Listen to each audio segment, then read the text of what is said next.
നമസ്കാരം. ക്യൂ മലയാള UK ന്യൂസിലേക്ക് സ്വാഗതം. പാഡിൽ ബോർഡ് കമ്പനി ഉടമയെ 4 പേരുടെ മരണവുമായി ബന്ധപ്പെട്ട ജയിൽ ശിക്ഷയ്ക്ക് വിധിച്ചു. 2021 ഒക്ടോബറിൽ വെയിൽസിലെ ഹാവർഫോർഡ് വെസ്റ്റിന് സമീപമുള്ള സെർജിയോൺ നദിയിൽ നടന്ന അപകടത്തിൽ Morgan Rogers, Paul O'Dwyer, Andrea Powell, Nicola Whitley എന്നിവരാണ് മരിച്ചത്. പാഡിൽ ബോർഡിംഗ് ടൂറിനിടെ ശക്തമായ ഒഴുക്കിൽ ഇവർ കുടുങ്ങുകയായിരുന്നു. കമ്പനി ഉടമയായ നെറിസ് ബെതാൻ ലോയിഡിനെ അപകടത്തിന് കാരണമായ സുരക്ഷാ വീഴ്ചകൾക്ക് ഉത്തരവാദിയാണെന്ന് കോടതി കണ്ടെത്തി.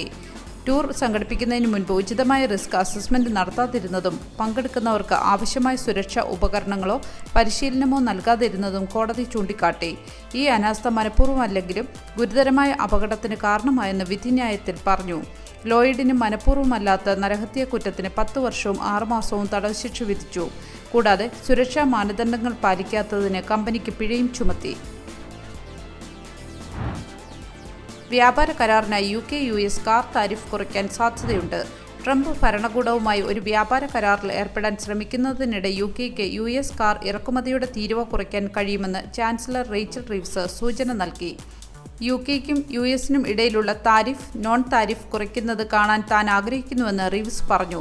കാറുകൾ, സ്റ്റീൽ, അലൂമിനിയം എന്നിവയ്ക്ക് 25%വും മറ്റ് ബ്രിട്ടീഷ് കയറ്റുമതികൾക്ക് 10%വുമായി പ്രസിഡന്റ് ട്രംപ് ചുമത്തിയ വ്യാപാര നികുതി കുറയ്ക്കാനാണ് UK ശ്രമിക്കുന്നത്.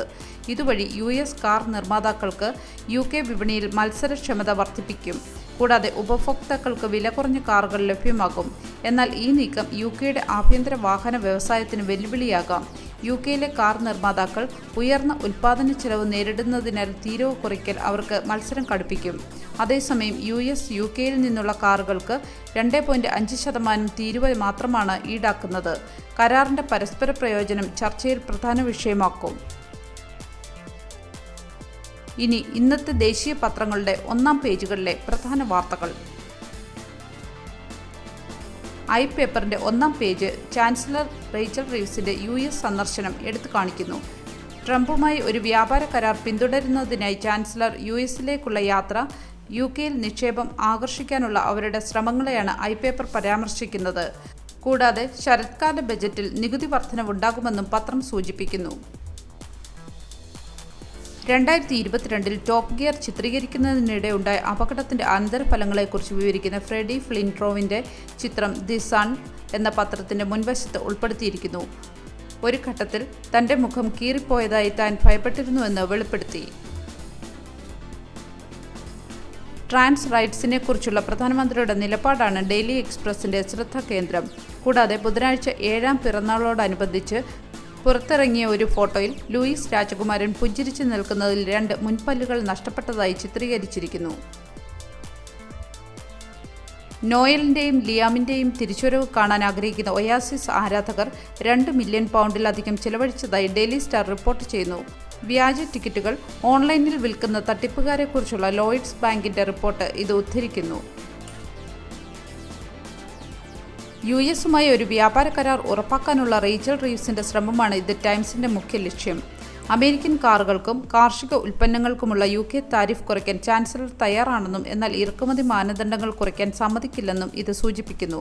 യുദ്ധം അവസാനിപ്പിക്കാനുള്ള സമാധാന പദ്ധതിയുടെ ഭാഗമായി ക്രിമിയയെ റഷ്യയ്ക്ക് വിട്ടുകൊടുക്കാൻ വിസമ്മതിച്ച ഉക്രൈൻ പ്രസിഡന്റിനെ ട്രംപ് വിമർശിച്ചതായും പത്രം റിപ്പോർട്ട് ചെയ്യുന്നു.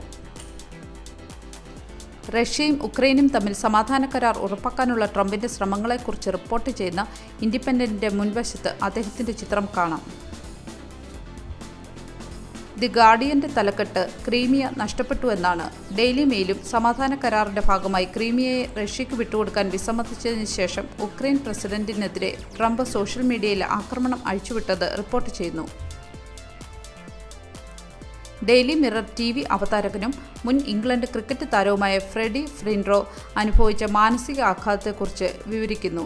കൂടാതെ സെന്റ് പീറ്റേഴ്സ് ബസിലിക്കയിൽ ആയിരക്കണക്കിന് ആളുകൾ പോപ്പിന് അന്ത്യോപചാരം അർപ്പിക്കുന്നതും പത്രത്തിന്റെ തലക്കെട്ടിൽ കാണാം. ഒയാസിസ് ഗിഗുകൾക്കുള്ള ടിക്കറ്റുകൾ അനൌദ്യോഗിക ഓൺലൈൻ വിൽപ്പനക്കാരിൽ നിന്ന് വാങ്ങാൻ ശ്രമിക്കുന്നതിനിടെ കുറഞ്ഞത് 5000 പേരെങ്കിലും തട്ടിപ്പിന് ഇരയായതായി മെട്രോ റിപ്പോർട്ട് ചെയ്യുന്നു. ഇതെല്ലാമായിരുന്നു ഇന്നത്തെ പത്രവിശേഷങ്ങൾ. ഇനി മറ്റു വാർത്തകളിലേക്ക് നോക്കാം. ന്യൂ എഡിങ്ടണിലെ വിന്നേഴ്സ് ബാഡ്മിൻ്റൺ ക്ലബ്ബ് സംഘടിപ്പിക്കുന്ന men's double badminton tournament June 15 New Edlington Better Leisure സെൻ്ററിൽ നടക്കുന്ന ആവേശകരമായ മത്സരത്തിൽ വിജയികൾക്ക് 251 പൗണ്ടും ട്രോഫിയും ലഭിക്കും. 2ാം സ്ഥാനക്കാർക്ക് 151 പൗണ്ടും ട്രോഫിയും 3ഉം 4ഉം സ്ഥാനക്കാർക്ക് ട്രോഫികളും സമ്മാനമായി നൽകും. തങ്ങളുടെ കഴിവുകൾ പ്രകടിപ്പിക്കാനും ആവേശകരമായ മത്സരങ്ങൾ ആസ്വദിക്കാനും ഈ ടൂർണമെൻറ്റ് ഒരു മികച്ച അവസരമാണ്. ടീമുകൾ രജിസ്റ്റർ ചെയ്യുന്നതിന് താഴെ കൊടുത്തിരിക്കുന്ന ലിങ്ക് ഉപയോഗിക്കാം. കൂടുതൽ വിവരങ്ങൾക്കായി ബിനിൽ, സുനിൽ, IB എന്നിവരുമായി ബന്ധപ്പെടാവുന്നതാണ്. മത്സരത്തിൽ പങ്കെടുക്കാൻ ആഗ്രഹിക്കുന്നവർ മുൻകൂട്ടി രജിസ്റ്റർ ചെയ്യേണ്ടതാണ്. കഴിഞ്ഞ ദിവസം ആകസ്മികമായി നമ്മിൽ നിന്നും വേർപിരിഞ്ഞുപോയ ബ്രാഡ്ഫോർഡിലെ സജി ചാക്കോയുടെ ഭൗതിക ശരീരം സംസ്കരിക്കുന്നതിനും അദ്ദേഹത്തിൻ്റെ കുടുംബത്തെ സഹായിക്കുന്നതിനും വേണ്ടി കുടുംബത്തിൻ്റെയും സുഹൃത്തുക്കളുടെയും അഭ്യർത്ഥന പ്രകാരം യുക്മ ചാരിറ്റി ഫൗണ്ടേഷൻ്റെ നേതൃത്വത്തിൽ ബ്രാഡ്ഫോർഡ് മലയാളി അസോസിയേഷൻ്റെ സഹകരണത്തോടെ ഒരു ഫണ്ട് ശേഖരണം ആരംഭിച്ചിരിക്കുകയാണ്.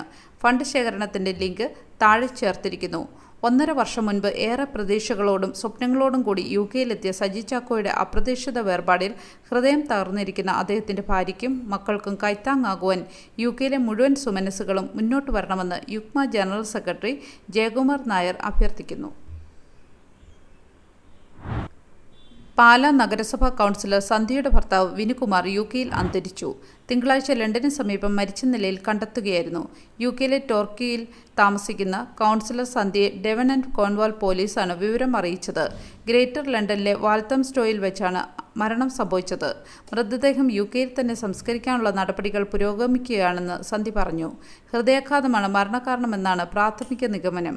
CPI പ്രതിനിധിയായ സന്ധ്യ പാലാ നഗരസഭയിലെ മുരുക്കമ്പുഴ വാർഡ് കൗൺസിലറാണ്.